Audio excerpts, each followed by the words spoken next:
கொலஸ்ட்ராலை குறைக்கும் 5 சிறந்த உணவுகள். கொலஸ்ட்ராலை இயற்கையாக கட்டுப்படுத்த இந்த 5 உணவுகளை தினமும் உணவில் சேருங்கள்.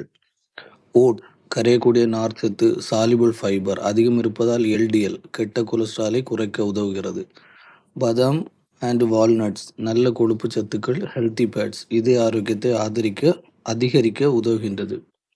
கொழுப்பு நிறைந்த மீன்கள் சால்மன் சாரிடன் ஒமேகா 3 கொழுப்பு அமிலங்கள் இதய ஆரோக்கியத்திற்கு நல்லவை. அவக்காடோ ஆரோக்கியமான கொழுப்புகள் நிறைந்து நல்ல HDL கொலஸ்ட்ராலை அதிகரிக்க உதவுகிறது. ஆப்பிள் பெக்டின் என்ற நார்ச்சத்து இருப்பதால் கொலஸ்ட்ராலை கட்டுப்படுத்த உதவுகிறது. சத்தான உணவு தினசரி நடைப்பயிற்சி மற்றும் புகைப்பிடிப்பதை தவிர்ப்பது இதய ஆரோக்கியத்திற்கு முக்கியம். இந்த தகவலை பொதுவாக ஆரோக்கிய விழிப்புணர்வுக்காக மட்டுமே. கொலஸ்ட்ரால் அதிகமாக இருந்தால் மருத்துவரின் ஆலோசனையை பெறுங்கள். மேலும் ஆரோக்கிய தகவல்களுக்கு சாஜி ஹெல்த் தமிழ் சேனலை சப்ஸ்கிரைப் செய்யுங்கள்.